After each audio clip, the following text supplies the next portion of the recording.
நண்பர்கள் அனைவருக்கும் வணக்கம். இன்னைக்கு நம்ம இந்த வீடியோல தமிழகத்தில் மீண்டும் கனமழை என்ற தகவல் வெளியாகி இருக்கு. சோ அதை பத்தி தான் இப்ப நம்ம பார்க்க போறோம். தென்கிழக்கு வங்கக்கடல் பகுதியில் நிலவும் மேலடுக்கு சுழற்சி காரணமாக வரும் 11ஆம் தேதியன்று தமிழகத்தில் பரவலாக மிக கனமழை பெய்யக்கூடும் என்று வானிலை ஆய்வு மையம் தெரிவித்துள்ளது. குறிப்பாக கன்னியாகுமரி, தென்காசி, திருநெல்வேலி, தூத்துக்குடி ஆகிய மாவட்டங்களில் மிக கனமழையும், தஞ்சாவூர், திருவாரூர், நாகப்பட்டினம், புதுக்கோட்டை மற்றும் ராமநாதபுரம் ஆகிய மாவட்டங்களில் கனமழையும் பெய்ய வாய்ப்புள்ளது.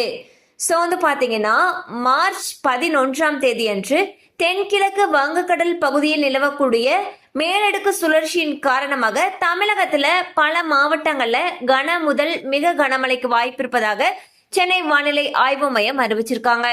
கண்டிப்பா இந்த அப்டேட் உங்களுக்கு பயனுள்ளதா இருந்திருக்கும் நம்புறோம். மேலும் இது போல அப்டேட்ஸ் உங்களை உடனே ரீச் ஆகணும்னு நினைச்சீங்கன்னா நம்ம சேனலோட தொடர்ந்து இணைந்திருங்கள்.